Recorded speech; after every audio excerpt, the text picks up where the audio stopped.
በቀደመው ሳምንት የማን ወንጌል? የማቴዎስ ወንጌል። እስኪ የማቴዎስ ወንጌል በሉ። የቅዱስ ማቴዎስ ወንጌል ምዕራፍ ስንት? 5 ቁጥር ስንት? 4 የተጀመረ የተነበበ ከአንድ ጀምሮ ስለሆነ እሺ የትምህርቱ ክፍል ያለፈው ሳምንት ላይ ያነሳ ነው ያ የወንጌል ክፍል ምን ይባላል አለን በቤተክርስቲያን አስተምህሮ ደህና ናቸው ትንሽ ኩላሊታችሁ ይሰራል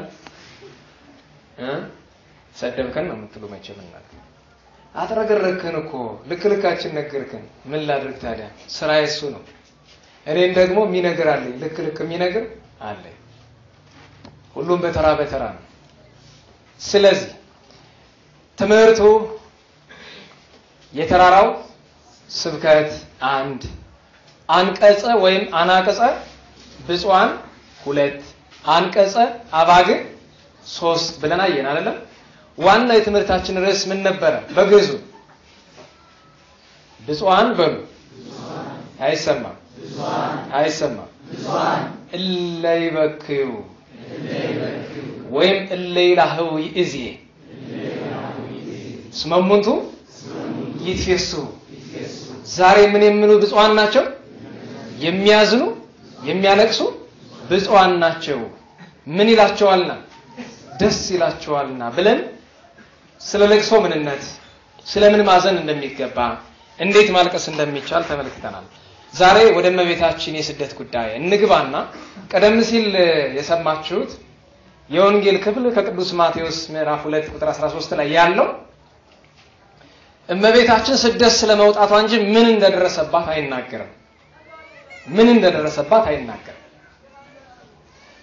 ስለዚህ መጀመሪያ የምንጀምረው ወንጌል የተጻፈ ከዚያ በኋላ ለሚጻፉ መጻሕፍት መርህ ለመሆን እንጂ ብቸኛው መጽሐፍ ለመሆን አይደለም ወንጌል ብቸኛው ቢሆን ኖሮ ቅዱስ ጳውሎስ መልእክት አያስፈልገውም ነበር ቅዱስ ጴጥሮስ ቅዱስ ያዕቆብ ቅዱስ ይሁዳ ቅዱስ ዮሐንስ መልእክቶች አያስፈልጓቸውም ነበር መጽሐፍ ቅዱስ ለሌሎች መጻሕፍት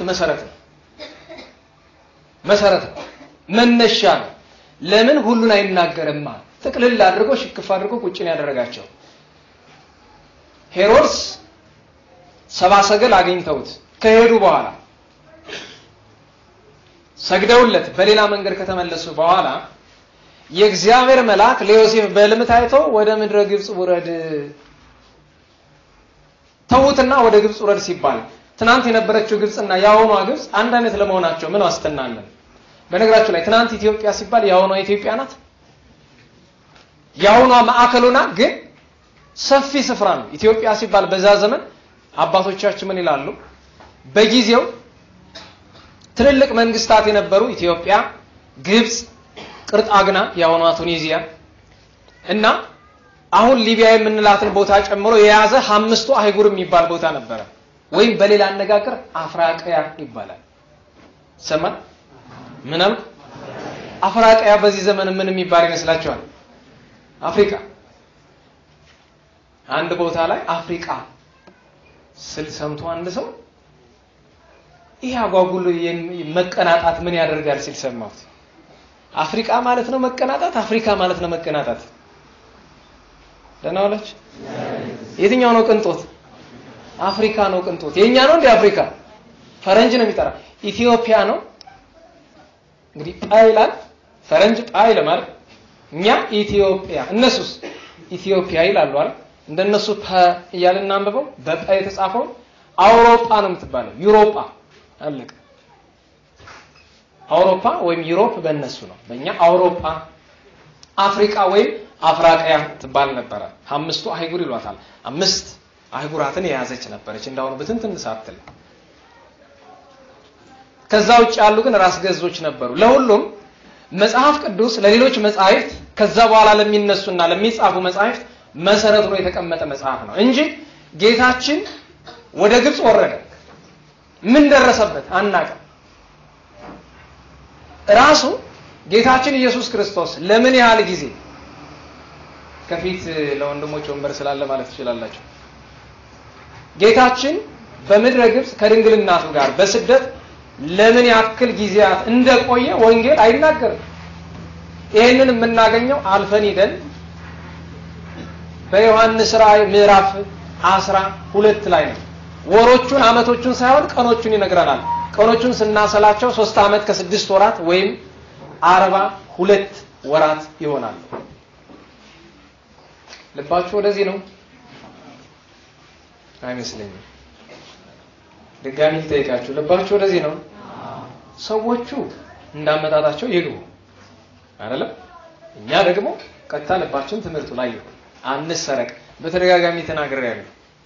እቺ ጥቃቅን ነገር የምትሰርቀን ከሆነ አባቶቻችን ጉባኤ እየተማሩ ትናንት ወንድማችን ሄኖክ የጻፈውን አንድ ዜና እየተመለከትኩ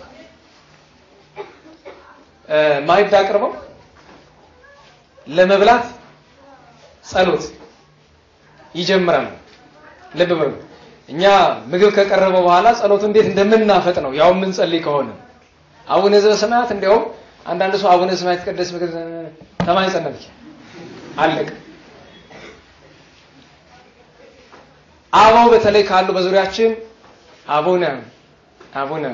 አቡነ ዘበሰማያት ተቀደስ ስምከ ትምጻእ መንግሥትከ ወይኩን ፈቃድከ በከመ በሰማይ ከማሁ በምድር ሲሳየነ ዘለለ ዕለትነ ሀበነ ይያሉ ሲደግ ምን ነካቸው? እንኳን ምግብ ላይ ሆኖ አልኳቸው።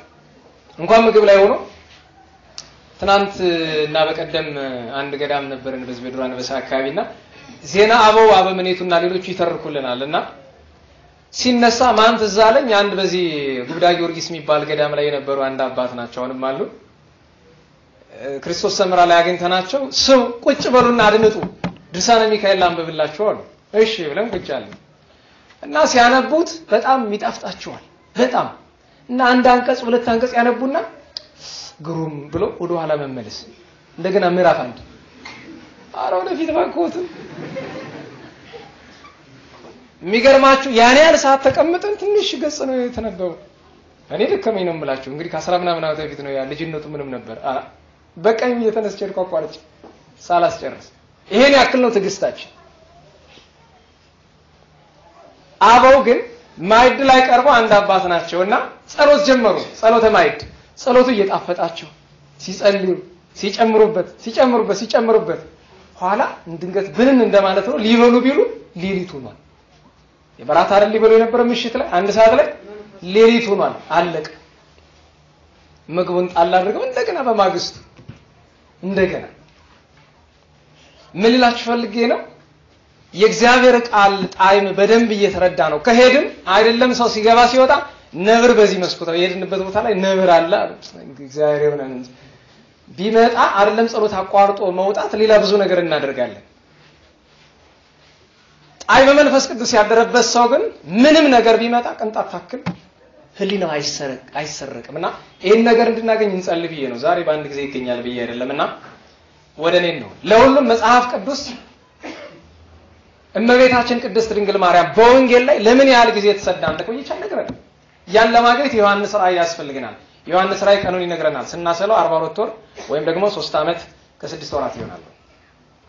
እመቤታችን ቅድስት ድንግል ማርያም በስደት ምን እንደደረሰባት ለማወቅ ደግሞ የግድ ባለፈው የጠቀስኩላችሁን አባቶች ዜና መመልከትና ከኢትዮጵያ ውጪ ደግሞ የቅዱስ ቴዎፍሎስና የአባ ጢሞቴዎስን ዜና ህይወት ማየት ያስፈልጋቸዋል። ከውጪ ቅዱስ ቴዎፍሎስና ቅዱስ ጢሞቴዎስ ሁለቱም ግብፃውያን ናቸው። ከሀገር ውስጥ ደግሞ እና አባ ጽጌ ድንግል እና አባ አርከስሉስ እና አባ ገብረ ኢየሱስ እና አባ ገብረ ማርያም እና አባ ጊዮርጊስ ዘጋስጫ የመሳሰሉ አባቶች መያዝ ያስፈልገናል። በተረፈ ድርሳነ ኡራኤልን ማንበብ ጠቃሚ ነው። ተአምረ ማርያምን በተጨማሪ የእመቤታችን ስደት በዝርዝር ይነግረናል። ምን ደረሰባት? እሱስ ምን ደረሰበት? ለዛሬ ለማየት የፈለኩት የእመቤታችን የቅድስት ድንግል ማርያም ስደትና የልጇ ስደት ድንገት እንደ እንግዳ ደርሶ እንደ ውሃ ፈሶ አልተደረገም። ትንቢት ተነግሮለታል፣ ምሳሌ ተመሰሎለታል። እዚህ ወንጌል ክፍል ላይ ስትመለከቱት ዮሐንስ ወንጌል የማቴዎስ ወንጌል ምዕራፍ 2 ቁጥር 14 ላይ የሚነግረን ነገር አለ። በነብይ የተነገረው ነገር ይፈጸም ዘንድ ይላል። ነብዩ ምን ብሎ ተናግሮ ነበር ቢሉ እምግብጽ ጸዋኢክዎ ለወልዴ ነብዩ ቅዱስ ሆሴዕ ነው በትንቢቱ ምዕራፍ 11 ላይ ካልተሳሳት ካልሆነም 9 ወይ 10 11 ቁጥር 2 ላይ እምግብጽ ጸዋኢክዎ ለወልዴ በሌላ ስም ኦዚያ ይሉታል በከመይቤ ኦዚያንም ይሉታል ዜናዊ እምግብጽ ይጼውኦ አቡሁ አማዊ ይሄ መሰደዱን ሳይሆን ከስደት መመለሱን ነው የሚናገረው እምግብጽ ከግብጽ ልጄን ጠራሁት ማለት እንዲመለስ መውረዱሳ ወዴት ተነግሯል ይሉ በትንቢተ ኢሳይያስ ምዕራፍ 19 ቁጥር 1 ላይ ይወርድ እግዚአብሔር ውስተ ምድረ ግብጽ እንዘይጽአን ዲበ ደመና ቀሊል እግዚአብሔር በፈጣን ደመና ተጭኖ ወደ ግብጽ ይወርዳል ጣዖታትን በቤቱ ይረዳሉ ይላል ታቦተ አምላከ እስራኤል ጽዮን ዘነገደት ምድረ ኢሎፍሊ ወቀጥቀጠቶ ለዳጎን ነሳተ ብዙሃን ማይጎሊ ወአመ ነገደት ቁስቋመ በኃይለ ወልዳ ካሊ ተሰብሩ አማልክተ ግብጽ መናብርተ ሰይጣን ሐባሊ ወተሐፍሩ ኩሎሙ ዘቦሙ አስጋሊ እንዳለ አባ ገብረ ኢየሱስ በጥንቱ ታቦተ ጽዮን ተማርካ በነ ኤሊ ዘመን ወደ ኢሎፍላውያን ወረደች ዳጎንን ምን አደረገችው ሰበረችው ቀጠቀጠችው ያቺ ታቦት ያቺ ጽላት ማን ስላደረባት ነው ጣዖት የቀጠቀጠች እግዚአብሔር ልጇን አዝላ ያወረደች ድንግል ማርያም በግብጽ ያሉ ጣዖታትን አረዳለች አንቀጥቅጣለች ሰባብራለች ይሄው ምሳሌ ነው ከምሳሌ ጋር ተያይዞ ግን እኔ ዛሬ ላነሳ የፈለኩት ከትንቢቱ ይልቅ ምሳሌውን እንይዝ ወደ ምድረ ግብጽ የተሰደዱ ብዙ አባቶች አሉ እመቤታችን ልጇን ይዛ ግብጽ ያወረደችው መሰደጃ ቦታ ጠፍቶ ነው ወይ ምክንያቱም የእመቤታችን የስደት ካርታ ስትመለከቱ መጀመሪያ ወጥታ ወደ አድባረ ሊባኖስ ሄደች ወደ ሊባኖስ ተራሮች ያኔ ወላጆቿ እሷን ሊወልዱ የተሰደዱበት ሄደች ያ መሸሸጊያ ያሉናት አለ ከአድባረ ሊባኖስ ወጣ ሶሪያ ገባች ሶሪያ ስትገባ ጊጋር የሚባል የሶሪያ መስፍን ተቀበላት ንግስት ሆይ ስለምን ትሸሻለሽ ሄሮድስ ልጄን ሊገድልብኝ ነው እኔ ያለው አንቺንም ልጅሽንም ማንንም አይነካም ብሎ አስቀመጠ እቤቱ ነገር ግን ሄሮድስ መጥቶ ሰራዊቱን ቢያዩ ጊጋርና ሄሮድስ የማይነጻጸሩ ሆኑ ተመልሶ መጣና እመቤት ሆይ እባክሽን በኋላ ብሩጭና ሽሺ እኔ እሱን እገጥመዋለሁ ቢገድለኝም ይግደለኝ ብሎ እመቤታችንና ልጇን ዮሴፍ አረጋዊና ሰሎሜ አሻግሮ ሰዶ እሱ ሄሮድስን ገጠመው ተረታ ሄሮድስ ይዞ ሁለት ምርጫ አቀረበለት ወይ የሄደችበትን ቦታ አሳየኝ ካልሆነ ገድልሃለሁ አለ ግደለኝ እንጂ አልነግረም አለ በዚህ ምክንያት አካሉን ቆራርጦ መሬት ላይ ጥሎታል በዚህ ምክንያት በሐዲስ ኪዳን ስለመቤታችን ፍቅር ሰማይት የሆነ የመጀመሪያው ሰው ነው ቅዱስ ጊጋር መስፍነ ሶሪያ ይባላል ናሲ 16 ሁሌ አመታዊ በዓሉን እናከብርለታለን አሁንም ሶሪያ መሸሸጊያ ያልሆነቻትም ስለዚህ መውረድ የነበረባት ወደ ግብጽ ነው ወደ ግብጽ ወረደች ወደ ግብጽ የወረደችበት ምክንያት ምንድነው ከተባለ አባቶቿ ሁሌ ስደት ሲፈልጉ ወደ ግብጽ ነው የሚወርዱት ለምሳሌ እናንሳ አንደኛ አብርሃም አባታችን በረሃብ ዘመን የተወረደ ግብጽ ቀጥሎ የልጅ ልጁ ቅዱስ ያዕቆብ አሁንም ልጁ ዮሴፍ ያዕቆብ ነገደ በፍስሐ ለረኪበ ሁሉ መፍቅዱ ሶበሰማ በብሔረ ግብጽ ከመነግሰ ወልዱ ያዕቆብ ወደ ግብጽ የወረደ የረሃብ ዘመን ሆኖ አስቀድሞ ልጁ ቅዱስ ዮሴፍ ተሸጦ ና ልጅ ይጠራሃል ወደ ግብጽ ተባለ ያዕቆብ ወደ ግብጽ በስደት መጣ ነገር ግን ሊቃውንተ ቤተ ክርስቲያን ስደተ ያዕቆብና ስደተ ማርያም ድንግልን ሲያነጻጽሩ ቅድም ያልኩት ነው ያዕቆብ ነገደ በፍስሐ ለረኪበ ሁሉ መፍቅዱ ልብ ያዕቆብ ወደ ግብጽ የወረደ በሐዘን ነው በደስታ ነው በደስታ በፍስሐ አይደለም ይላል በደስታ ለምን ፈቃዱን ሁሉ ያገኝ ዘንድ ሶበሰማ በብሔረ ግብጽ ከመነግሰ ወልዱ በግብጽ አገር ልጁ ምን ሆኗል ነግሷል ስለዚህ ቅዱስ ያዕቆብ ወደ ግብጽ ተሰዷል ስደቱ ግን በደስታ ነው ልጅ ነግሷል ተብሎ አንድ ሁለተኛ ዘመኑ ዘመነ አጸባ የረሃብ ዘመን ነበርና በግብጽ ምድር እህል ሞልቷል ተብሎ በእነዚህ ትልልቅ ሁለት ምክንያቶች ነው የተሰደደው። እመቤታችንን ግን ለአጉ ወልዳ በአንብ አመ ህፃናት ተሐርዱ እመቤታችን የተሰደደችው ህፃናት ሲታረዱ ነው። ነገደት ውስተ ምድረ ግብጽ ማርያም ዘመዱ ሀበ አልባቲ ዘአምራ ወኢአሃዱ እመቤታችን ስትሰደድ እንዲያይቆ በደስታ አይደለም በሐዘን ነው፣ በሳቅ አይደለም በለቅሶ ነው። ተስፋ ኑሯት አይደለም ተስፋ ወደ ሌለበት ቦታ ነው። ምግብ አለ ተብላ አይደለም ወደ መከራ ዓለም ነው የወረደችው። ከአባቷ ከዳዊት ርስት ተነቅላ ነው የወረደችው። ማንም ወደማያውቃት እንዲያው ምን ትላለች? አይቴ ይእቲ ሃና እሜ እናቴ ሃና ወዴት አለች? በነገራችሁ ላይ በጭንቅ ጊዜ ሴቶች ማን ነው ትዝ የሚላችሁ? እናት መጀመሪያ አይ እመቤታችን የሚያስተውስ ልብ ያለው ነው። መጀመሪያ ማን ነው ትዝ የምትል? የወለደች እናት ናት። እሱ ጸጋ እግዚአብሔር ያደረበት ሰው ነው። እመቤታችን የሚወድ ሰው ከእናቱ በፊት እውነተኛ እናቱ ድንግል ማርያም፣ ከአባቱ በፊት እውነተኛ አባቱ እግዚአብሔር ትዝ ይለዋል። ግን ውሸት ነው። ከዚህ መካከል እንደው 10 ሰው ከተገኘ በጭንቁ መጀመሪያ ማምላክ ትዝ የምትለው የታደለ ነው። እንደው እኛም የሱን ጸጋ እንሻለን። አይቴ ይእቲ ሃና እሜ እናቴ ሃና ወዴት አለች ዛሬ? ለምን በ8 ዓመቷ ነው የሞተችባት። ወኤልሳቤጥን ተማዝማዴ ዘመዴ ኤልሳቤጥስ ወዴት አለሽ?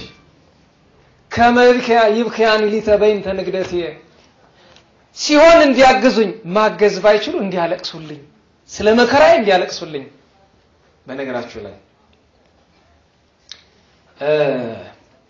ታማችሁ ተኝታችሁ ሰው መጥቶ ሲጠይቃችሁ ደስ ይላል አይልም? ደስ ይላል አይደል? በምን ምክንያት እንደሆነ ታውቃላችሁ? በ3 ምክንያት ነው። አንደኛው ብዙ ጊዜ በባህላችን የታመመ ሲጠየቅ ባዶ እጅ ነው የሆነ ነገር ተይዞ ነው። ደህና ዋላችሁ? ምንድነው ሳቃችሁ? ያሁኑ አልገባኝ። ብዙ ጊዜ ስስቁ ይገባኛል። ያሁኑ ግን አልገባኝም። ድጋሜ ልጠይቃችሁ እንዴ ድንገት ከገባኝ ብዬ ነው። የታመም ከኔ ጋር ያይዛችሁት ነው? ኧረ እኔ ጤነኛ ነኝ። በዛ ላይ ጠየቀኝም የለም ቀረባችሁ። እኔ እንደሱ አልዞረልኝም። የታመመ ሰው ሲጠየቅ ባዶ እጅ አይደለም ማለት ግን ችግሩ ደግሞ እግረ መንገዱን ልንገራችሁ። እንደው 4 ወይ 5 ሰው ጠይቆኛል። 4ቱም 5ቱም ሰው ሙዝ ይዞ ነው የመጣውና ምንድነው ምክክር ነው። በዛ ላይ የታመመ ሰው ሙዝ ይበላል። እኔ በዚህ ዘመን ለምን ሰው ሙዝ ይዞ ሰው ቤት እንደሚሄድ አላውቅም። እንጃኔ ለምትወዱ ካላችሁ ጥሩ ነው። ግን ብዙ ጊዜ ወደ ታመመ ሰው ቤት ስትሄዱ መጀመሪያ ህመሙን ወቁ። አዎ ከዛ በእናንተ አቅም መደረግ የሚችል ካለ አድርጉ። ያለው ሰው ከሆነ ደሞዝተኛ ገንዘብ ያለው ያልቸገረው ሰው ከሆነ ግን ይዛችሁ መሄድም አይተበቅባችሁ። ለምን ታመው የሚበሉት የሌላቸው ብዙ አሉ። ያን ሰው እኮ ይላችሁ የምትጠይቁት ስለምታውቁት ነው። የምንጠይቀው ስለምናውቀው ነው ያለበት። በእርግጠኝነት ነው የምላችሁ። ነገ ከነገ ወዲያም ታመመ ቢሏችሁ አትምጡ። ምን ያደርጋል? እኔ ጋር ብትመጡ ከጽድቅም ገብቶ አይጣፍላችሁ። ጠያቂ የሌላቸውን ጠይቁ። ሆስፒታል ሄዳችሁ ጠይቁ። መንገድ ላይ ወደቁትን ጠይቁ። ምን ያደርጋል? እኔ ጋር ብትመጡ ትመሰግናላችሁ። አመሰግናለሁ ክሬዲት እንዲሰጥ። ክሬዲት ወደማይሰጡት እንሂድ። ዋጋ ወደማይሰጡት እንሂድ። ዋጋ ሰጪው ከሰማይ ነው። ሰው ሲታመም የመጀመሪያው ጠቃሚው ነገር እሱ የሌለውን ነገር ይዞለት ስለሚመጣ ደስ ይለዋል። አንድ ሁለተኛ መጥቶ ማን ይማርህ ነው የሚባለው። ጮክ ብላችሁ አዎ እንደዛ ነው የሚባለው። እና እግዚአብሔር ይማርህ መባል ለተናጋሪውም ለሰሚውም ጥሩ ነው። ጸሎት ነው፣ ምርቃት ነው። እግዚአብሔር ይማርህ ማለት። ሶስተኛው መጥቶ ያጫውተዋል፣ ያዝንለታል። በነገራችሁ ላይ ከምንም በላይ አስደሳችሁ ነገር ምን ታውቃላችሁ? ስትታመሙ የሚያዝን ሰው ጠፍቷል። አንዲት እናት መነኮስ ምን አሉ? ልጄ ታሞ ለማያውቅ ሰው ታመምኩ አትበለው፣ አይረዳም። ያም ቢሆን በልቡ ይዘብትብሃል። ደርሶብናል ብዙዎቻችን። አሞት እኮ አይደለም ስራ ጠልቶ ነው የሚተኛ ሲሉ ጆሮአችን ሰምቶ ያውቃል። የኛን ይስጣችሁ አይባልም እንጂ እንላቸው ነበረ። ነውር ነው። ሰው ታሞ ሲተኛ እያሾፈ ነው አይባልም። ማዘን ጠፍቷል። በተለይ እህቶች እኔን በሉ እስቲ አትችሉበትም ድጋሚ በሉ እስቲ ወንድሞች በሉ ዘመኑ ነው። ሰው ሲታመም እኔን ብትሉ አይመጣ እንደው ዝም ብሎ እንደ ዝንጀሮ ዛመቶ ጉባ ይልባችሁ። እኔ እናት ሲያም ሁለት ነገሩ ያስገርማል። እኔን ማለት ዋና መዳሰሱ አይደል? አዎ ምን አለ ይሄ ያስደስታል። ያ ሰው እኔን ሲል አዝኖ ተክዞ ሲታይ ልቡናን ያጽናናል፣ ያረጋጋል። የታመመ ሰው እንደዛ እና እናታችን ድንግል ማርያም እመቤታችን ከመይል ከያኒ ሊተበይንተ ንግደት ሲሆን ሊያግዙኝ ማገዝ ባይቻላቸው እኮ እንዲያለቅሱልኛለች። ለዛ ነው ለሃወት ማርያም እንዘት ብሎ ይሌ ዘአምረን ሊተ ኃጣይኩ በዚህ እመቤታችን እኮ ያጣቸው የሚበላ ብቻ አይደለም የሚጠጣ ብቻ አይደለም የሚያውቃት ሰው ጠፋ። አንድም ያውቃት ሰው አንድ እንኳን ማለት ነው። ታዲያ ሊቁ ምን አላስከትለው ተንስኢ ወልኢ ሌዋዊት ሐና የሌዊ ልጅ ሐና እረባክሽ ካለሽበት ተነሽና ነይ ትጽው ወአኪ ወለትኪ ከመትራይ ሐዘና ለቅሷና ዞናን ታይለዘን ልጅሽ እየጠራችሽ እኮ ነው። እምርስትኪ ወጣት ወተሰደት በድክትምና ከርስትሽ ወጥታ በጭንቅ በመከራ እኮ ተሰዳለች። ትበኪ እማይ ሃጋይ ኃጢአ በፍና ፍፍነ ማይዘት አሰትዩ ለጽሙጻና እኔኒ ሲራበኝ እኔኒ ሲጥማኝ ለልጄ ማጠጣው እንዴት ፍኙ አጣው ብላ እመቤታችን አለቀሰች። ለዚያ ነው ሐና ሆይ ነይ ለስንቱ ደሃ ያበላሽ አጣሽ ሐና ምን ነው ልጅሽ ስትራባ። ሐና ግን በመቃብር አለች። እና የእመቤታችን ስደቷ ወደ ግብጽ ሲደረግ እንደ ያዕቆብ በተድላ አልነበረም፣ በሐዘን ነው፣ በጭንቅ ነው። ከያዕቆብ ቀጥሎ የተሰደዱ ብዙ አባቶች አሉ። እንደ ምሳሌ ኤርሚያስን እናንሳ። ኤርሚያስ ወደ ግብጽ ሲሰደድ በሐዘን በለቅሶ ስለነበረ ነአ ኤርሚያስ እማናቶት ለወለት ነቢያት ታስቆቀዋ አሁን የተስማማ ኤርሚያስ ሆይ ከአናቶት ድሮ ካለቀስክባት ነብይ ብካይ ነብይ ሰቆቃው ባለ ለቅሶ ነብይ ሰቆቃው ኤርሚያስ የሚባል ታውቃላችሁ አይደል? ያን ሰቆቃው ኤርሚያስ እንባው እየፈሰሰ አይኑ ሊደማ እስኪቀር ድረስ እያለቀሰ ነው የጻፈው። በዚህ ምክንያት ነብይ ብካይ የለቅሶ ነብይ ሰቆቃው የመከራ ነብይ ተብሏል። 70 ዘመን አልቅሷል። 70 ዘመን ሲሰደድ ሐዘንም ደስታም ነበረው። ሐዘኑ ምንድነው? ወገኖቹ ፋርስ ባቢሎን ናቡከደነጾር እየቀጠቀጠ አውርዷቸዋል። ደስታውሳ ጥቂት ናት። እሷ ወደ ግብጽ ሲወርድ እግዚአብሔር እሱ መከራ እንዲቀበል ስላልፈለገ ሰውሮት በግብጽ ሄዶ ተአምራትን አደረገ። ተመልሶ ባቢሎን ሄዶ ወገኖቹን ሲመራ ኖሯል። እመቤታችን ቅድስት ድንግል ማርያም በብሉይ ኪዳን ወደ ግብጽ የተሰደዱ አባቶችን ምሳሌ ተፈጽም ዘንድ ከልጇ ጋር ምድረ ግብጽ ተሰደደች፣ ወረደች። ከግብጽ ኤርትራ በዛሬው አጠራር ወይም ባህረ ነጋሽ ወይም መረብ ምላሽ፣ ከዚያ ኢትዮጵያ ገባች። ኢትዮጵያ ውስጥ ድንግል ማርያም በኪደተ እግሯ ያረገጠችው ቦታ የለም። በነገራችሁ ላይ ላድሎ ሳይሆን እመቤታችን በሊባኖስ አልቅሳለች፣ በሶሪያ አልቅሳለች፣ በግብጽ አልቅሳለች። ደስ ያላት ኢትዮጵያ ውስጥ ነበረ። ማንንም ያሰደዳት አልነበረም። አንድ ወቅት ላይ በርግጥ ደንግጣ ነበረ። የሄሮድስ ስሙ ሲጠራባት ጣና ላይ ደርሳ የሄሮድስ ስሙ ሲጠራ ደንግጣ አለቀሰች። እና ስሙን የጠራው አገረ ገዢው ነው። እሱም ደንግጦ ከፊቷ ተንበረከከ። እመቤት ይሁን አስደነገጥኩሽ፣ እኔ እኮ ሌሊት የእግዚአብሔር መልአክ መጥቶ ሄሮድስ የሚባል ክፉ ንጉስ እያሳደዳት ነው ብሎ ስለነገረኝ እኮ ነው። እመቤታችን ሄሮድስ እንደሚባል ስም እንደው የሚገርማችሁ ነገር ከዓመታት በፊት ነውና ንባብ ስናነብ መምህራን ይከቡናልና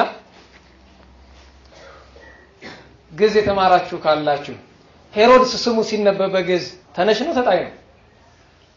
ተናውላችሁ? አረ ጉድ ፈልቶ ደናውላችሁ? ሄሮድስ ተነሽ ነው ተጣይ ነው? ንገሩኝ። እና በወቅቱ ተነሽ አድርጌ ነበር ያነበብኩት። ጣለው ብሎሃል ለቀለሙ እንዳይመስላችሁ። እና በኋላ ንባብ ጨርሼ የቅድሙ አባባል ወት እንዴት ነው ጣል ምን አባቱ ደግሞ እሱ ጣለው እመቤታችን ያሰደዳት አይደል?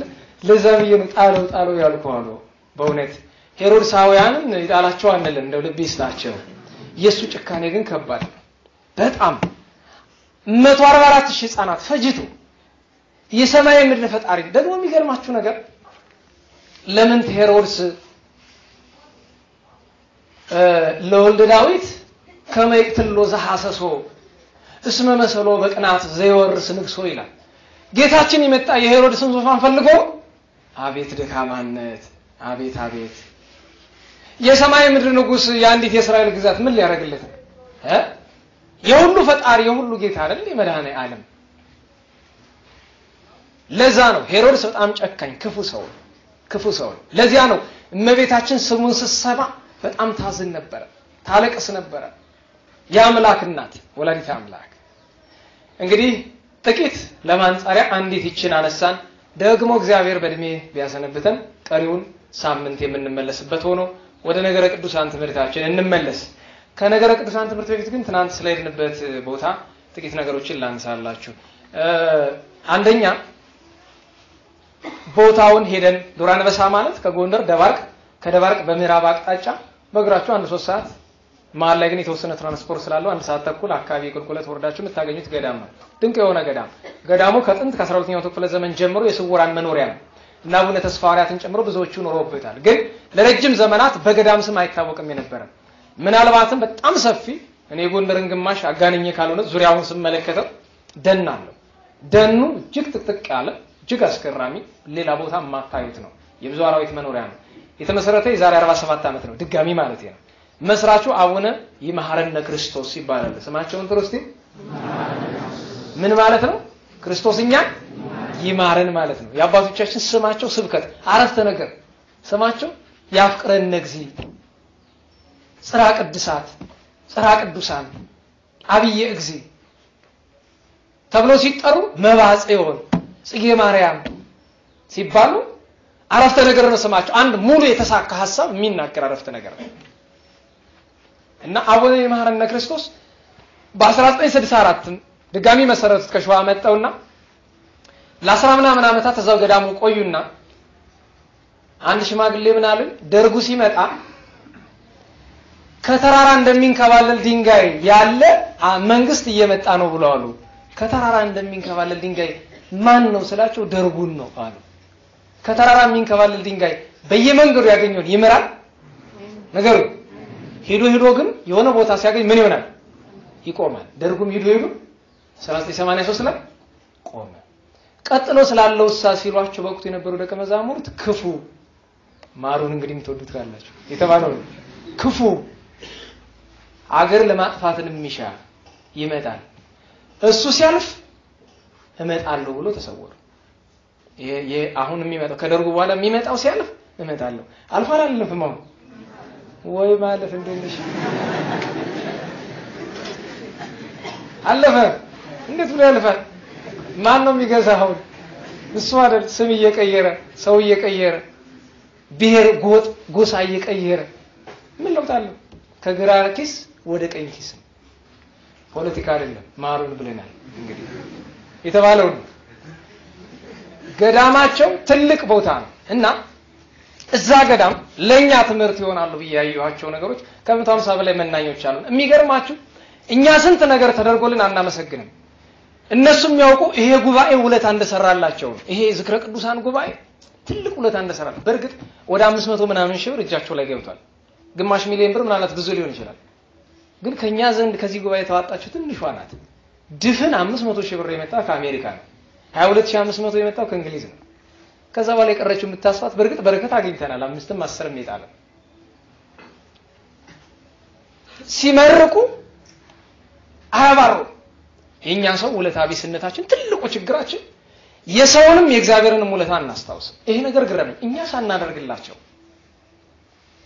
ሌላኛው ትልቁ ስጦታቸውን አደነኩላቸው ልክ የእናቶች ገዳም ላይ ስንደርስ ጸሎተ ማርያም እንድገማሉ ተደፍተን እዚህ ሄድነው ጸሎተ ማርያም እናቶች ያደረሱ ደግሞ ጸሎተ ማርያም ሲደግሙ እኛ ጸሎተ ማርያም ስንደግም 1 ደቂቃ ነው ስላለን ረጅም ሰዓት ነው የሚወስድ ለምን እያጣፈጡ እያጣጣሙ ነው የሚደግሙት የአንዲቱ ጸሎተ ማርያም እኮ ናት አንዲቱ ከአባቶችም ስንሄድ እንደዛው በተመሳሳይ ሌላኛው በጣም የገረመኝ እንግዲህ ሁለት ወንድሞች አሉ ሁለት ልጆች የዚህ ጉባኤ አባላት ሁለት ነው ይሄድኩኝ ሁለት ወንድሞችና እነሱ ይነግሯቸዋል ለምስክርነት ሰላም ሲሉ በጣም ነው የገረመኝ ገና መሬት ይዘው ተንበርክከው ነው የሚጠብቋቸው እንደ ስግደት ማለት ነው መሬት ላይ እንዴት አይነት አክብሮት ነው እንደዛ ስላከበሩ እግዚአብሔር ዋጋቸው እንደሚሰጣቸው ያምናሉ ለኛ ጭንቅ ነው እነሱ በታችኛ በላይ ሆነን ነው ሰላምታ ትህትና አንዲት ነገር አባቶቻችን ያሏታለች የትህትና የምናኔ መድኃኒቷ ዋናዋ ጨዋ ወጥ ጨው ከሌለው አይረባ ወጥም አይደለም የምናኔ ዋና አስኳል ትህትና ናት ዝቅ ያለ የተዋረደ ልቦና ራስን የናቀ ሽማግሎች ናቸው ብዙዎቹ ራሳቸው ሰርተው ወጥተው ወርደው መስራት የሚችሉ አይደሉም በየባታቸው የተከተቱ ናቸው ሽማግሎች ናቸው እነሱ ዝቅ ብለው ኋላ ቤተክርስቲያን ለአገልግሎት ስንገባ እልፍ ስንል ብድግ አሉ ሽማግሎቹ አረ ባባው ቁጭ አሉ ወዲያው እዛ ደርሰን እንደገና ተመልሰን በሁለት ደቂቃ ስንመጣ ብድግ አረ ይበቃል ወደ 5 ነው 6 ስንመላለስ አሁንም ይነሳሉ አንድ ጊዜ ተነሳችሁ ለድጋሚ መጣ ተነሳላችሁ አረ መጀመሪያ ሲመጣ ሰው እንነሳለን የይሁዳ አባትን ያስረገመው ምንድነው የይሁዳ አባትን ምንድነው ያስረገመው የእግዚአብሔር ሰው ሲመጣ አለመነሳቱ አይደል እንባቆም ይባል ካለ እንባቆም ይባል አለመነሳቱ አይደል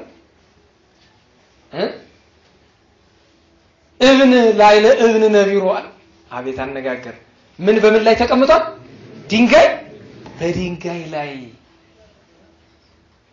አንዳንዶች እንደው አንዳንድ ጊዜ ቁጭ ብሎ የሚቀርሰው እኮ እንደዛ ነው እንደ ትልቅ ሰው ያለፈ ቁጭ ብሎ ይቀር ምንድነው እብን አማርኛው ሁሉ ተሰደብከን ነው የምትሉኝ ምን አልኩኝ በግዙ እብን ነው ደንጊያ ሳይሆን ድንጋይ ነው ደንጊያ ሌላ ነው ድንጋይ ሌላ ነው ደንጊያ ለምስጋና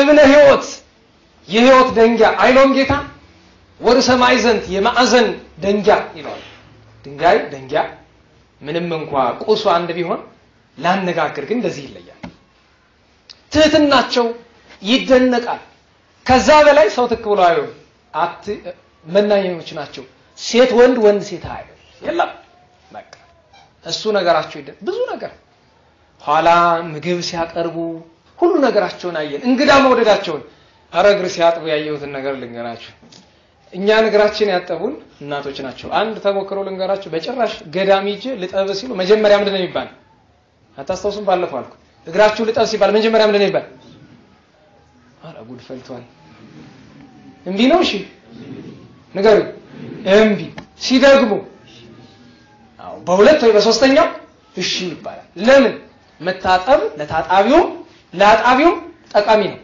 ለአጣቢው ብፁዓን አንተሙ እመገበርከምዎ አንተሙ ሰትብሉኒ ሊቀና ወግዚእነ ወሰናየ ተብሎ ስመከማሁ አነ ወሶበ እንዘ አነ እንከ ሊቅክሙ ወግዚእክሙ ሐጸብኩክሙ ገሪክሙ ከማውኪ አንተሙኒ ይደልወክሙ ተጽቡ እግረቢጽክሙ እኔ ጌታ መምራችሁ ሲሆን እግራችሁን እንዳጠብኩ እናንተን ልታጥቡ ይገባል ካላቸው በኋላ ይሄንን ብትሰሩት ብፁዓን ናችሁ ማለት ምንድናችሁ ብፁዓን ናችሁ ለሚታጠበው ሰውሳ ቅዱስ ጴጥሮስ እሻለም ያለ ታጠብ ሲባል እንቢ ያለ ጌታ ምን አለው አልበከ ክፍል ምስሌ እና አነ ያጸብኩከ እኔ አንተን ካላጠብኩ ከኔ ጋር እድል ፈንታ ጽዋ ተርታ የለህም ማለት መታጠብም ማጠብም ግዴታ ነው ግን መጀመሪያ ታጣቢ ከሆናችሁ መከልከል ሰጠን እግራችን አቤት አስተጣጠብ ያመት ነው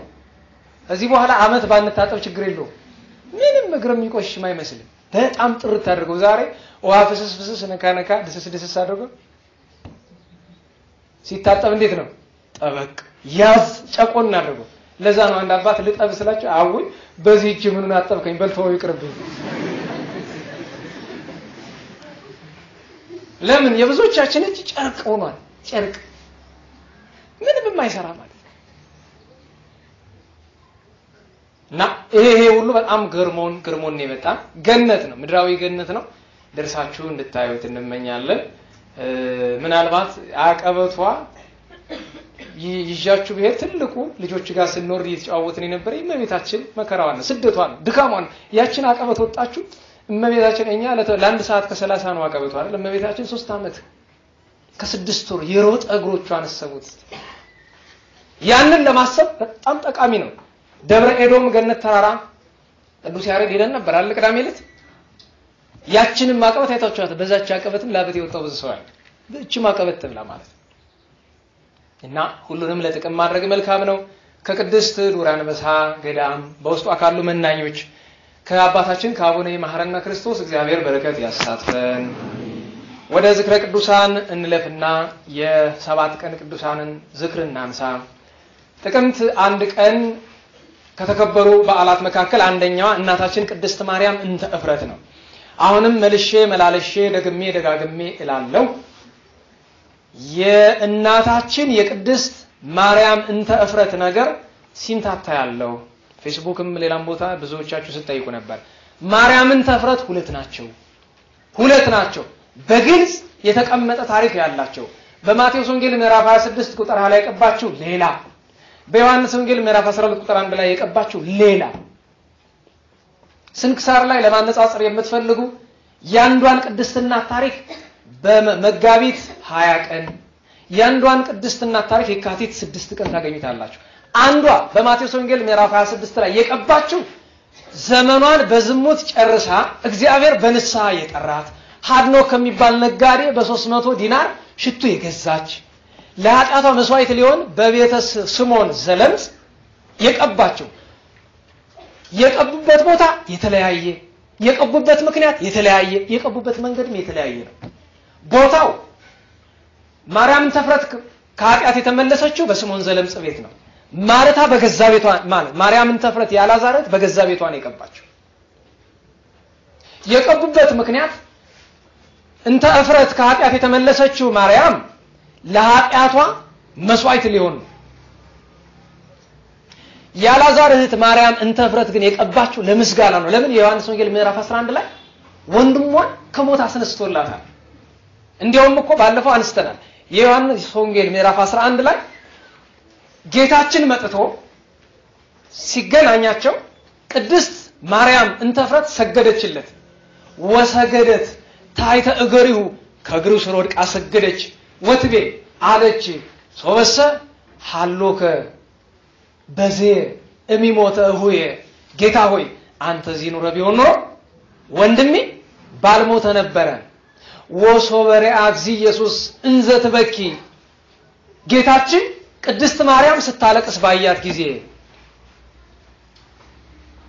ባለፈው አንስተናል። ዋንገስገሰ ርእሶ ራሱን ወዘወዘ ወአንበአ ካይበ እግዚ ኢየሱስ፣ ዳግመኛ አለቀሰ ይላል። የሷን እንባ አይቶ አንድም ስለሞተ አልዓዛር አንድም ለሕዝቡ ቢራራ አለቀሰ ይላል። ወንድሟን ስላስነሳላት በዮሐንስ ወንጌል ምዕራፍ 12 ቁጥር 1 ላይ ቀባቸው። ሶስተኛ የቀቡበት መንገድም ይለያያል። ቅድስት ማርያም እንተ እፍረት ከኃጢአት የተመለሰችው ስትቀባ በእንባዋ አስቀድማ አጥባለች። ያላዛር እህት ግን እንባ አልነበረው። ዮሐንስ ወንጌል ምዕራፍ 12 ቁጥር 1 ላይ ምክንያቱም መጀመሪያ አለቀሰች ነው የሚላት። በማቴዎስ ወንጌል ያለችው ከኃጢአት የተመለሰችው በእንባዋ ምኑን አጠበችው? እግሩን አጠበችው። እናታችን ቅድስት ማርያም እንተ እፍረት ያላዛር እህት ሁለተኛይቱ ድንግሊቱ ማርያም ግን እንዴት እንደቀባቸው ሲነግረን እንደዚህ ነው። ምዕራፍ 12 ቁጥር 3 ላይ ማርያም ግን ዋጋው የከበረና የበዛ አንድ ነጥር የጥሩ ናርዶስ ሽቱ ወሰደችና የጌታችን ኢየሱስ እግር ቀባችው፣ በፀጉሯም አሸችው ነው የሚለው። አለቀሰች አይልም። የቀቡበት መንገድ ራሱ ይለያያል። አንዷ በእንባ ነው፣ አንዷ ያለ እንባ ነው። እሱ ብቻ አይደለም፣ የቀቡት ሽቶ ራሱ ስሙ የተለያየ ነው። ከኃጢአት የተመለሰችው ማርያምን እንተ እፍረት የቀባችው አልባስጥሮስ የሚባል ሽቶ ነው። የአልዓዛር እህት ድንግሊቱ ማርያም እንተ እፍረት የቀባችው ግን ናርዶስ ጵስጥቂስ የሚባል ነው። በአማርኛው ምን ይለዋል?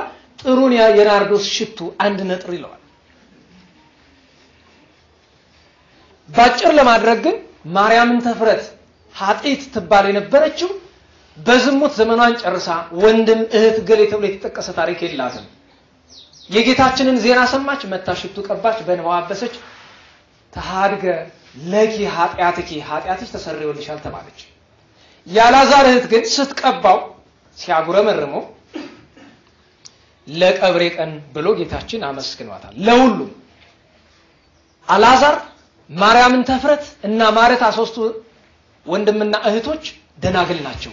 ይሄን በመጽሐፈ ስንክሳር መጋቢት 20 ቀን ታገኙታላችሁ። እስመሙንቱ ደናግል ወኢያውሰቡ እነርሱ ደናግል ናቸው ፈጽሞም አላገቡም ይላል። ስለዚህ ጥቅምት 1 ቀን ያከበርናት የአልዓዛር እህት ማርያም ናት። እንተ እፍረት ድንግሊቱ እንተ እፍረት ከኃጢአት የተመለሰችው ብላችሁ በሁለት ማስታወሻ መያዝ ትችላላችሁ። ድንግሊቱን ያከበርናት።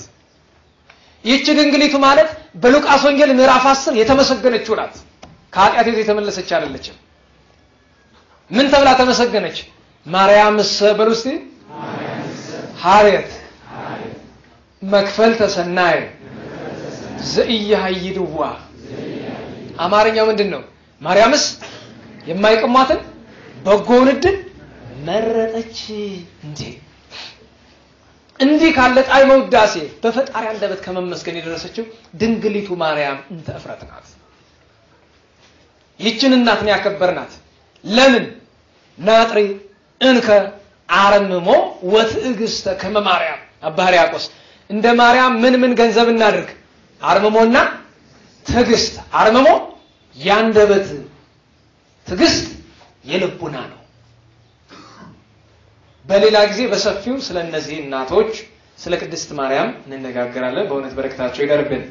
ቅድስት አነስጣሲያም የዚያን ቀን ዓመታዊ የዕረፍት የሰማዕትነት በዓሏ ነበር። ድንግል ናት፣ ሰማዕት ናት፣ ደግ ናት።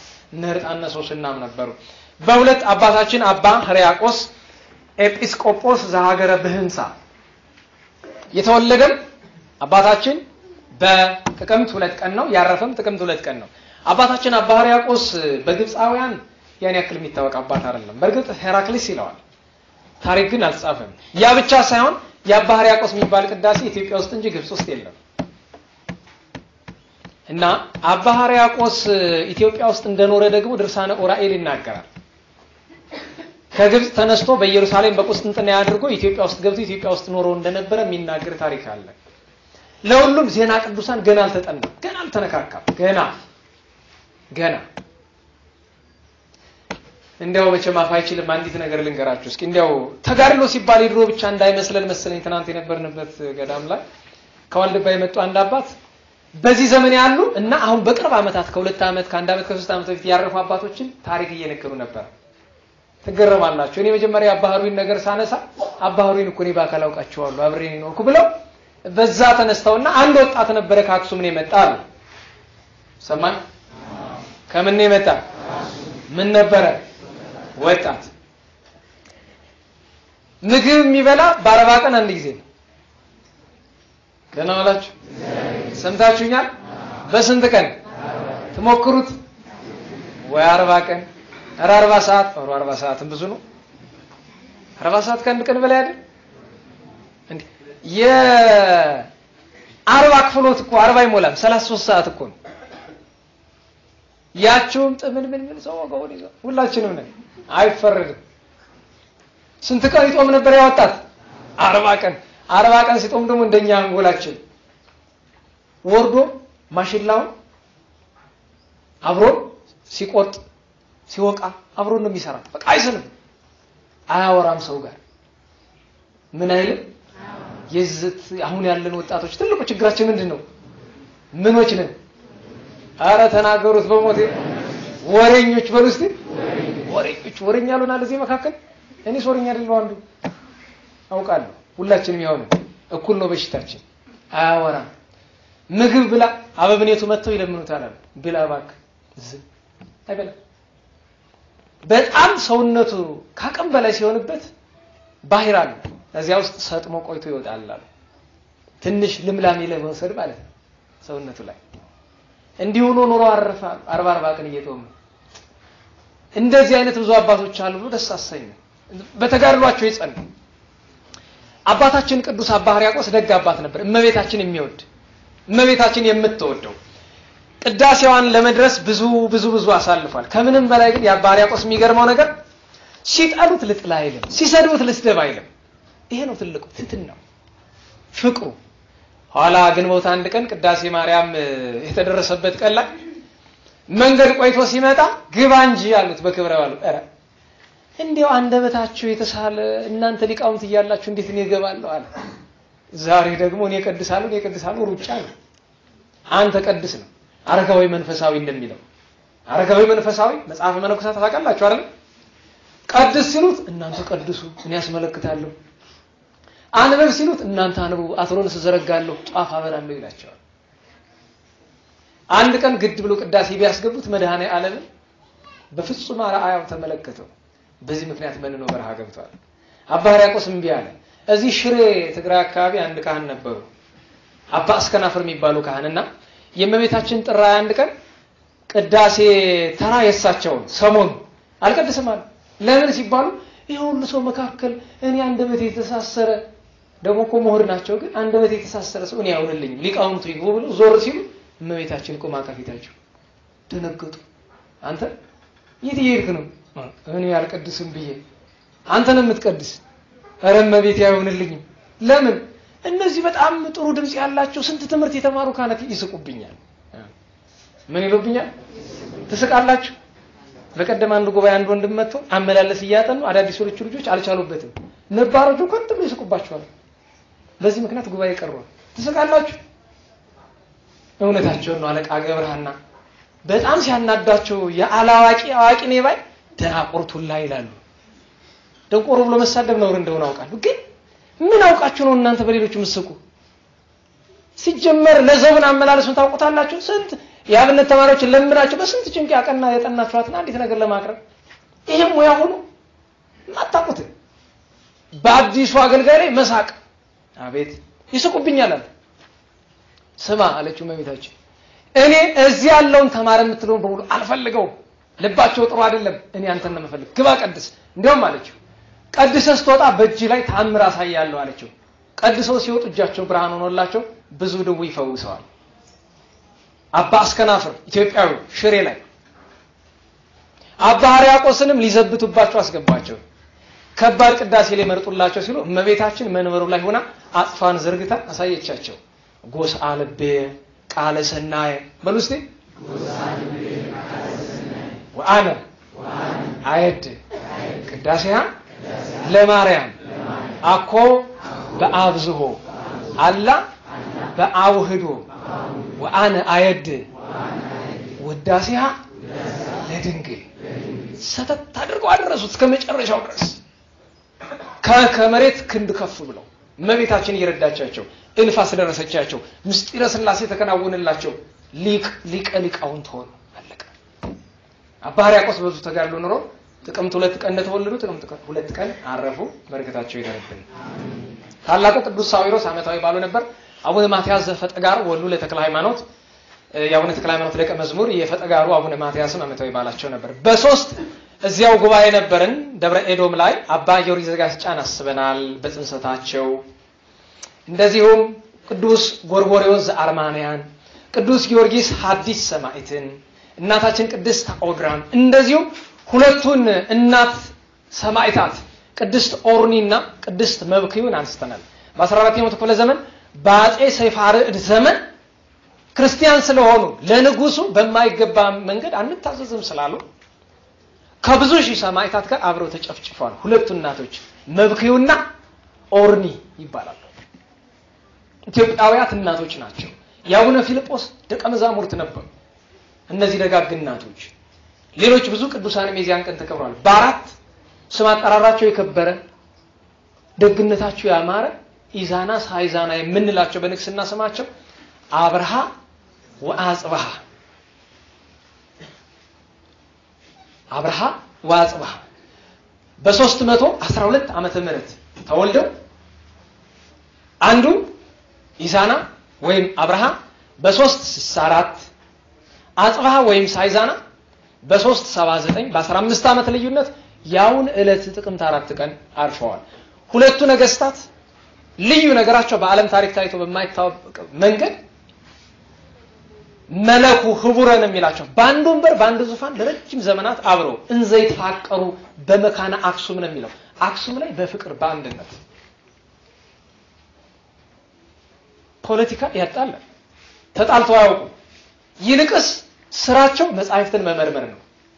ደግሞ ተገደውን የነገሱት እንቢ ብለው ነበር ለምን ስማቸው ከጥንቱ ማን ነው የሚባል የነበረው አዝጓጉ ነው የሚባሉት የጋራ ስማቸው ነው አዝጓጉ ማለት እግዚአብሔር ሽሙጥን አራቀልኝ ማለት ነው እናታቸው ሶፊያ ወይም አህያዋ ትባላለች አባታቸው አይዛና ወይም ታዜር ይባላል ደጎች ነበሩ ከእግዚአብሔር ለምነው ነው ያገኟቸው እናታቸው ንግስት አህያዋ ነግሳ ቆየች ንገሱ ሲባሉ እንቢ አሉ ቅዱስ ሚካኤል ወርዶ በወቅቱ ለነበረው ሊቀ ካህናት ለእንበረም አንግሳቸው አለው አነገሳቸው ሁለቱም በአንድ ዙፋን ተቀመጡ ሃይማኖትን አበሩ መቅደስ ሰሩ ክርስቶስ ተገለጠላቸው በመቶዎች የሚቆጠሩ ቤተክርስቲያናትን አነጹ ኢትዮጵያን አበሩ አምልኮተ እግዚአብሔርን አስፋፉ መጨረሻቸውም ሰማዕትነት ሆነ ጻድቃን ሰማዕታት ነገስታት ናቸው ኢትዮጵያ እነዚህን የመሰሉ መሪዎች ያሏት ሀገር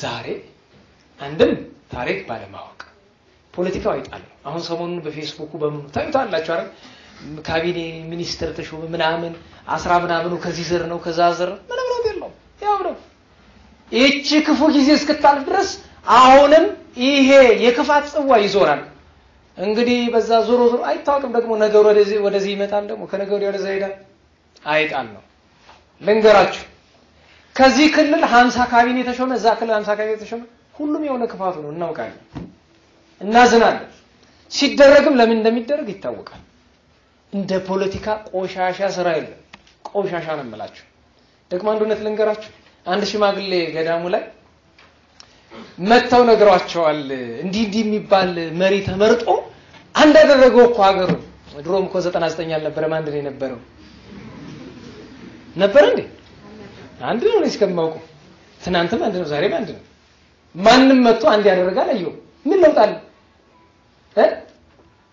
በዚህ ወደ ሰሜን አዘሞ የነበረው ፖለቲካ ወደ ምን አዘመመ ወደ ደቡብ አዘመመ ደግሞ ቆይቶ ወደ ምን እንደሚያዘም ማናቀ ይሄ ነው ለውጥ ምን ፈልገውኛ ከልብ የሆነ ለውጥ ነው ለሀገር የሚመጥን ኢትዮጵያን በሴቶች ጉዳይ ሚነቀፍ አንደበት ያለው ሰው አለ እኔ በቀደት የትናንቱ ነው በቀደሙ የምክር ቤት ንግግር እኔ ኢትዮጵያን ታሪክ የማያቀሰው እንደዛ ሲናገር አዝናለሁ አያቀም ለማለት ፈልጌ አይደለም በታሪክ ለመጀመሪያ ጊዜ የኔ አክል ሚኒስተር ተሾመ ብርቅ ነው እንዴ 10 ሴት ሰብስቦ ፓርላማ ላይ ማቆም ለምን 2000 ያደርጋቸውም ከፈለገ ኢትዮጵያ በሴቶች ጉዳይ ትታማለች እንደ ግለሰብ እንታማናል እንደ ሀገር እንታማን 14 ሴት መሪዎች የነበሩንን እኮ እቺን ሀገር እኮ ሴቶች ናቸው ከጀርባው ነው ሲዘውሩት ይኖሩት በታሪክ ለመጀመሪያ ጊዜ ማለት ቁም ነገር አይደለም ዞር ብሎ ማየት ነው እቺን ሀገር የገነቡ እነሱ የሰሯትን አይናችን እያየላል ይበላል ያፈርሱት አንዳሙስ ቀርቷቸው አይናችን እያየ ጣናን እየተጫወቱበት ይባጥብ እንደ ህፃን ልጅ ስለ ፖለቲካ ስለ ሚኒስተር ሹመት ያወሩናል ፖለቲካ አይደለም እናገር እውነቱን ሃይማኖታችን ለኛ ሀገራችን ናት አው ሀገራችን እንደ ሃይማኖታችን ነው የምናያት ባንሰራ ትናንት የተሰራው መጠበቅ ያቃተው አካል በታሪክ ለመጀመሪያ ጊዜ ብሎ ራሱን ይቆልላል ምን ያደርጋል አስከይ ነውርም ነው እና ኢትዮጵያ መናንያን መንግስት የተባለ ራሱ በዛን ቀን በአራት ያከበረው ያጼ ካሌብ ልጅ አጼ ዘእስራኤል ወይም ገብረ ክርስቶስ የሚባለው ንጉሠ ነገሥት መንግስቱን ንቆይ መንነ እና ያረፋባት ካሌብ መንግስቱን ይናቀል ቅዱስ ላሊበላ ቅዱስ ሐርቤ ቅዱስ ናኩቶላል መንግስታቸውን ይናቁ ናቸው በእደ ማርያም የናቁ ናቸው ኢያሱ መናኔ መንግስት ተክለ ሃይማኖት የናቁ ናቸው ልናቃቸው ይገባል በእውነት ይሄንን ስናገር ለሌላ ለምንም ነገር አይደለም እባካችሁ በተቻለ መንገድ ታሪክ እንወቅ የዚህ ትውልድ መዳኒቱ አንድና አንድ ታሪክ ብቻ ነው ማልነግራችሁ እንደ ዓለማዊ እንደ መንፈሳዊ የእግዚአብሔር መሆን ንስሐ መግባት ታሪክ ካላወቃችሁ ይጫወቱባችኋል ይሄን ትውልድ የሚያባሉት ታሪክ ስለማያውቅ የዛኑ ቀን እና አቡነ በርተሎሜዎስ ዘደብረ ዘመዳ ንቅዱስ ባኮስ ሰማዕቱ ንቅዱስ ሐናንያ ሐዋርያ በሐዋርያ ሥራ ምዕራፍ 9 ላይ ተጠቀሰው ጌታችን ቅዱስ ጳውሎስ እንዲያጠምቅ የላከው የቅዱስ ጳውሎስ ንስሐ አባት ይባላል ቅዱስ ሐናንያ የጳውሎስ መምህረ አይዛብ ብርሃነ ዓለም ንስሐ አባቱ ነው ቅዱስ ሐናንያ ሌሎችም በዓላት የዚያን ቀን ቤተክርስቲያናችን በዓላት ታከብራለች በአምስት አርያም ሰገድ ኢያሱን አከበረ ጻድቅና ሰማዕት ደብረ ብርሃን ሥላሴ ዝክር የሚደረግላቸው ምጽራሐ ጽዮን የሚባል ወይም ጽርሐ ጽዮን ወይ ምጽሐ ደሴት የሚባል አለ ጣና ላይ በእንፍራንዝ አድርጋችሁ ነው የምትሄዱት የመኪና መንገድ አለ የተጠረገ ብዙ ተመች የሚያመች አይደለም ከዛ ጥቂት የጀልባ መንገድ ትሄዱና ምጽራህን ታገኙታላችሁ ታሳዝናለች የሚገርማችሁ አንድ መናኝ የለም ደሴቱ ባዶ ካህናት በጀልባ እየመጡ ነው የሚቀድሱበት ከገጠሩ ያሉት ከደሴቱ ውጭ ያሉት ማለት መናንያን ይገባሉ ይወጣሉ ድርቡሽ እንዳፈረሰው ነው የሚገርማችሁ ከጥንት አጼ ዳዊትና አጼ ዘርዓ ያዕቆብ ናቸው የሰሩት የሚገርማችሁ ሉቃስ የሳላት ስላድኖ እዛ ነበረች ደብረ ቂሳሪያ ይባል ነበር ቦታው እዛ ቦታ ላይ የአጼ ዮሐንስ ጻድቁና የልጃቸው ያዲያም ሰገድ ኢያሱ አጽም አለ የአጼ ዮሐንስ በክብር መቅደሱ ላይ አለ የሚያሳዝነው ያዲያም ሰገድ ኢያሱ ግን ከሌላ ሰው አጽም ጋር አጽም ዙሪያውን ከቦት ባሮጌ ሳጥን ያውን በተቀደደ ሳጥን ውስጥ ፎቶ አለ አሳያችኋለሁ ምናልባት ፌስቡክም ላይ ተለጥፏል በጣም ያሳዝናል አዲያም ሰገድ ኢያሱን ያክል ንጉስ የሚገርማቸው በ1698 ሰኔ 21 ከመመንናቸው በፊት ሁሉ ጊዜ ነሐሴ 16ን ቀን ሱባኤ ነው የሚያሳልፉ ከሰው ተለይተው ጥሬ ቆርጥመው ውሃ ጠጥተው ማለት ነው እንደው ይቅርበሉኝ እንዲህ ስላልኩ እንጂ እንኳን የሀገር መሪ ዛሬ እንዲህ የሚያደርግ ስንት ጳጳስ አለ መናኝ የምንላቸው እንኳን ምክንያቱም አንድ ሰው ጳጳስ ከመሆኑ በፊት ምን ይሆናል መነኮሳል ያሳዝናል ሀገሪቱ እንደዚህ ሆነችው በዚህ ምክንያት እኮ በላተኛ በሙሉ ቤተ ክህነቱን በላተኛ ቤተ መንግስቱን በላተኛ እኛም በላተኛ እናንተም ያውናችሁ ምን ለውጣል ሁሉም በላተኛ መብላት ነው ሆድ ብቻ ጥሬ ቆርጥሞ ሀገር የሚያስተዳድር መሪ የት ይገኛል ከመቤታችን ጋር ተነጋግሮ ኋላ ከሱባኤ ቆይተው ሲመጡ መስከረም 1 ቀን ችግር ተፈጠረ መጀመሪያ የመሬት መንቀጥቀጥ ተነሳ ጎንደር ከተማ የመሬት መንቀጥቀጥ አሁን የለም እኮ እንኳን ጎንደር ኢትዮጵያ ውስጥ ብዙም የለም አልፎ ትንሽ አንዳንድ ቦታ አለ እንጂ ጌታ ሆይ በደልንህ ይሆን አለ ኋላ እንደገና እሳት ተነሳና ቤተ መንግስቱን አቃጠለው ይሄ ነገር ምንድነው ጉድ ብሎ ድጋሚ ሱባኤ ገቡ ከሱባኤ ሲወጡ ታላቁ ሊቅና ደራሲ አባ ስብሐት ለአብ ማለት መጨረሻ ላይ ስብሐት ለአብ ስብሐት ለወልድ ስብሐት ለመንፈስ ቅዱስ ብለን እናመሰግን የለም የሱ ደራሲ ማለት ነው መልክዓ ሥላሴ ነው የደረሱት እሳቸው አርፈው ደረሱ በጣም አለቀሱ አባቴ ንስሐ አባታቸው ናቸው ላንተ ለሊቁ ያልሆነች አለ በእውነት ለኔ ልትሆነኝ ብለው እሳቸውን ጣና ቂርቆስ ቀብረው ሰኔ 21 ቀን መኳንንቱን ሰብስበው ይሄው ብለው ዘውዳቸውን መታጠቂያቸውን ሰይፋቸውን በትረ በመንግስታቸው አስቀምጠው ጣና ገቡ ጨቅላ መንዞ ገቡ እዚያው ሲጋደሉ ነው ከወራት በኋላ ልጃቸው ረጉም ተክለ ሃይማኖት መጥቶ ጳውሎስና ዳርመን ለሚባሉ ሰው በጦር አስወግቶ በጥይት አስደብድቦ አካላቸውን አስጎትቶ መዛባበቻ አድርጎ መጨረሻ ላይ በሳት አቃጥሎ ነው የገደላቸው የገዛ ልጃቸው ጻድቅ መናኝ ሰማዕት ናቸው አዲያም ሰገድ ኢያሱ ደጉ ያደጉት ደብረ መጉይና ነው ኋላም ለጥቂት ጊዜ ወኒያምባ ነበሩ በዚህ በመለሳታቸው ከደግነት የተነሳ ሲነግሱ ተቀናቃኞቻቸውን በሙሉ ሰብስበው ግብር አግብተው አብልተው አጠጥተው አጥግበው ከስር ፈተው ሰደዷቸው ምክንያቱም በድሮ ስርዓት መሰረት አንዱ ሲነግስ የነጋሲ ዘር በሙሉ ይታሰራል ለምን እኔ መነግሳለሁ ብሎ ይረብሻል እሳቸው ግን ፈተው እንደፈለጋቸው ላይ ለቀቋቸው መንግስት ከልጅ ልጅ አይወጣ ብሎ መረቀዋቸዋል በዚህ ምክንያት አዲያም ሰገድ ኢያሱ በሰላም ኖሮ ኋላ ግን ፍጻሜያቸው የቅዱሳን ፍጻሜያቸው መከራ ነውና በመከራ አልፈዋል አዲያም ሰገድ ኢያሱ ሌላ ለዝክር በቅድስናም ባይሆን ሰለስቱ ምዕት ሐመረኖ ቤተክርስቲያንን ያነጹት አጼ ቴዎፍሎስም ጥቅምት 5 1703 ነው ያረፉት 3 አመት ነግሰው በነገራቸው ላይ እኒ ንጉሠ ነገስት ሐመረኖ ሰለስቱ ምዕት ብቸኛውን ቤተክርስቲያን በኢትዮጵያ ብቸኛውን ሰርተው ከ450 በላይ ሊቃውንትን አስቀምጠዋል የእንታተሸ ሁሉ ያዝናሉ የመጽሐፈ መነኮሳት የዚች ከተማ ታሪክ ተጠያቂ ቤተ ጉባኤ ፈርሶብን መቼ ይሆን የሚሰራ ያሉ ያዝናሉ እስቲ በልባችሁ ሙያ ብላችሁ ያዙት ከወንድሞች ጋር እኛም እየተነጋገርን ነው ቤተ ጉባኤው መሰራት አለበት ያዝናሉ ሽማግሌው ሊቅ ታሪክ አዋቂ ታሪክ ጠንቃቂ ናቸው የዚያኑ ቀን ጻድቁ አባታችን አቡነ ገብረ መንፈስ ቅዱስ ቃል ኪዳናቸው ሐላም ቅዳሴ ቤታቸው ነው ጻድቁ አባት የአቡነ ገብረ መንፈስ ቅዱስ ታሪክ ተነካክቶ የሚታለፍ አይደለም ድንቅ ነው በጣም ግን ስናመሰግነው እንዲህ እንለዋለን እንደ አባቶቻችን አብራችሁ በሉ ሰላም ለሀገሩ በሉ ወሰላም ለደብሩ ወሰላም ለመቃብሩ ገብረ መንፈስ ቅዱስ አቡነ ለእግዚአብሔር ፍቁሩ ደመናት አንኮርኮሩ አዕዋፈ ሰማይ ዘመሩ በጊዜ ሞትከ መላእክት አንከሩ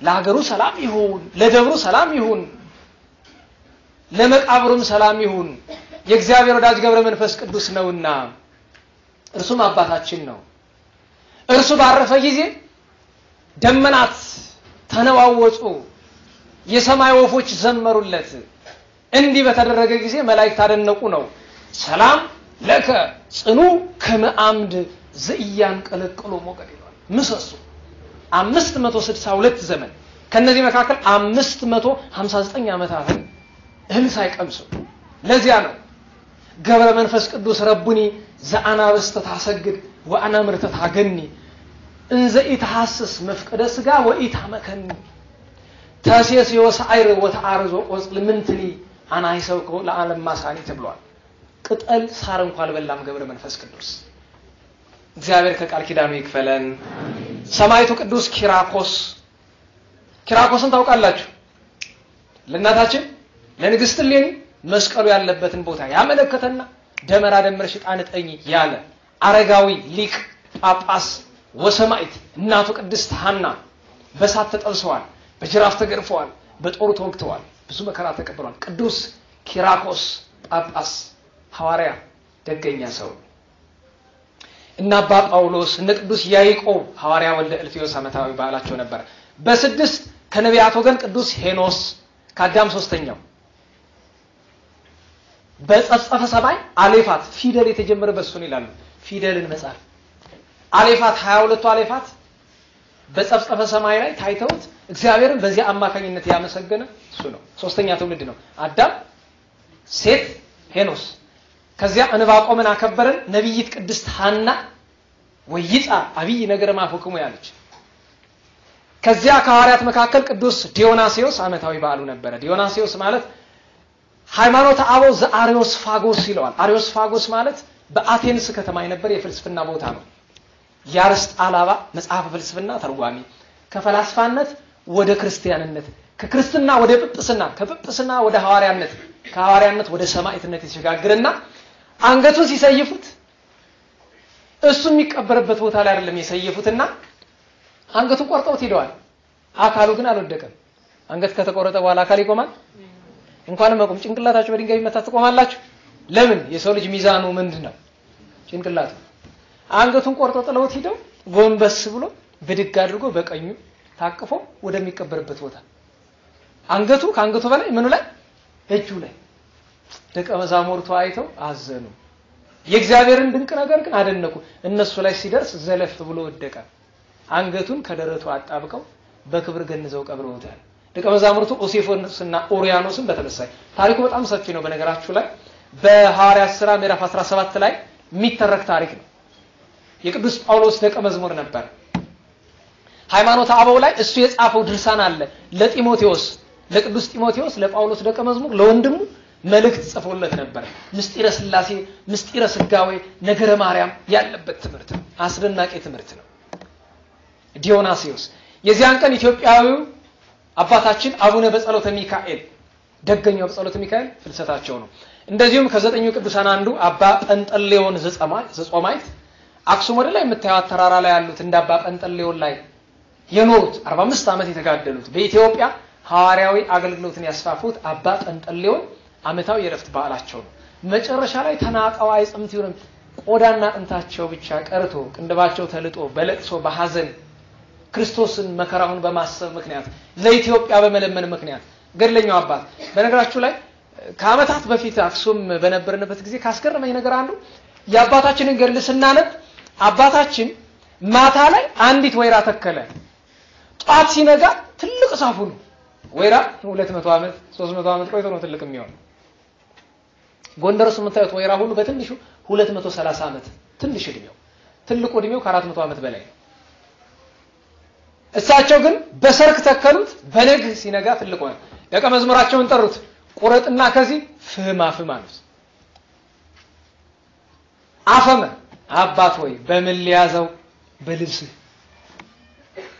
ደህና ዋላችሁ እሳት በልብሳችሁ ትይዛላችሁ ዶ አንድ አባት መጥቶ ያዘው በልብሱ ነው እንዴ አባታችን ምን ነካውት ነው ይባላል እሺ አባታችን ክርስትና መታዘዝ ነው ዘርጋ አደረገ ፈሙ ልብሱ ላይ እጣን ጣል አደረገ እጣን እየዞርክ ካህን ታጠነ ቤተክርስቲያን እና እዛ ሄደን አንድ አባት ናቸው ደህና ዋሉ አባታችን አቤት ይሄ ወይራ ባንድ ጎኑ የተገነጠለ ሁሉ ወይራ ጤነኛ ነው ይሄኛው ምን አርጓችሁ ነው የገነጠላችሁት አይ ልጄ እኛም አልገነጠል ነው ራሳቸው አባ ጠንጠሌው ናቸው የዛሬ 1500 ዓመት አሁንም አለ ወይራው እንደቆመ ግንጣዩም አለ ይሄ ታምር ነው በጣም አልፍ ብሎ የማርያም መግደላዊትና የአባ ሊቃኖስ ቦታ አለ እግዚአብሔር አምላክ በእውነት በረከታቸውን ያሳድርብን ከዛ ውጪ በትናንትናው ዕለት እነ ቅዱስ አንጦኒዮስ እነ ቅዱስ ሮዋቅ የሚባሉ ሌሎችም ቅዱሳን አመታዊ ባላቸው ተከብሮላቸዋል ዛሬ ታላቁ አባታችን አባ ባውላ ግብፃውያን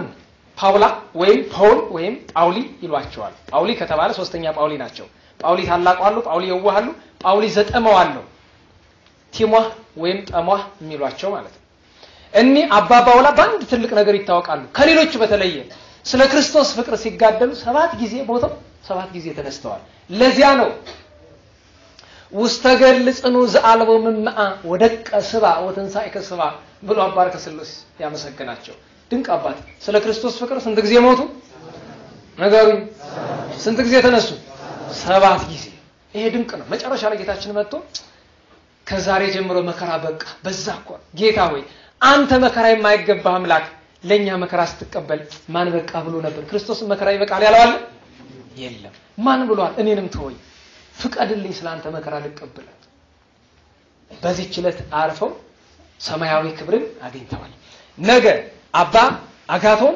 ባይታዊ አባታችን ቅዱስ መጥራ በ9 ባለትህትናው ቅዱስ አትናሲዮስ ዘአንጾኪያ ቅዱስ እስጢፋኖስ ካለ ሁለተኛው ቀዳሚ ሰማዕት ለብሔረ አንጾኪያ የኢትዮጵያ ንጉሠ ነገሥት ግማደ መስቀሉን ያመጡት አጼ ዳዊት ዳግማዊ እንደዚሁም ቅዱስ ቶማስ ቅዱስ ሊዋሪዮስ ሌሎችም ቅዱሳን በ9 ይከበራሉ በ10 ታላቁ አባ ኤስድሮስ ግብፃዊ አመታዊ በዓላቸው ነው እንደዚሁም ቅዱስ ባኮስ ሰማዕቱ አለ በ11 እናታችን ቅድስት ጲላግያ ደገኛዋ እናት ጲላግያ ወይም ፒላግያ የሚሏት ፈረንጆቹ እናታችን የዛን ቀን አመታዊ በዓል ነው በ12 የዚህ ማህበር መስራች ወይም የሚመሰረት ምክንያቱ ነብይ ጽድቅ ወልባ አምላክ ቅዱስ ዳዊት አመታዊ የሹመት በዓሉ ነው ንጉስ ሆኖ የተሾመ ጥቅምት 12 ቀን ነው ይመስለኛል በ12 ማለት ሰኞ ነው አይደለም የቅዱስ ዳዊት ማህበረተኞች ሰኞ አብይ ጊዜ ኪዳነ ምሕረት ትመጣላችሁ እኔ ቤት ጋር ትመጣላችሁ እንዳትረሱት እዚያ ሁላችሁም በየጃችሁ ጥቂት በረከት ይዛችሁና እንዘክራለን በጉባኤ በሰፊ የምንዘክረው ግን ታኅሳስ 23 አምና እንዳያችሁት ነው የምናከብረው እግዚአብሔር ቢፈቅድ ማለት ነው ጥቅምት 12 ግን የቅዱስ ዳዊት ማህበረተኞች ላልሰሙም እንድትነግሯቸው መጥተው በረከት እንዲሳተፉ የዚያን ቀን ወንጌላዊ ቅዱስ ማቴዎስ ረፍቱ ቅዱስ ድሜጥሮስ ተካሌው አመታዊ የረፍት ባሉ ነው ቅድስት አፎሚያ ልደቷ ነው ጥቅምት 12 ቀን በ13 ዮሐንስ አፈወርቅ ይታሰባል እንደዚሁም አባ ዘካርያስ ይከበራሉ በ14 ደገኛው ጻድቅ አቡነ አረጋዊ ቤተክርስቲያን ትፈልጉ በዚህ ምስራቅ ፀሐይ ትፈልቁ በታች መካነ ሕያዋን አለላችሁ ከሁለቱ አንዱን መርጦ ማክበር ነው ገብረ ክርስቶስ መራዊ ሙሴ እግዚአብሔር ሰው አመታዊ ባላቸው ይከበራል ኢትዮጵያዊውን ጃንደረባ ያጠመቀው ቅዱስ ፊልጶስም አመታዊ የረፍት ባሉ የዚያን ቀን ስለሆነ ይሄንን አደራ ተባላላችሁ ያስጀመረን በሰላም ያስፈጸመን የአባቶቻችን አምላክ እግዚአብሔር ስሙ የተመሰገነ ይሁን ጥቂት ስላረፈድን ነው 8 ደቂቃ የተጋፋኋችሁ እና መሰግነው ዘንድ ሁላችንም እንነሳ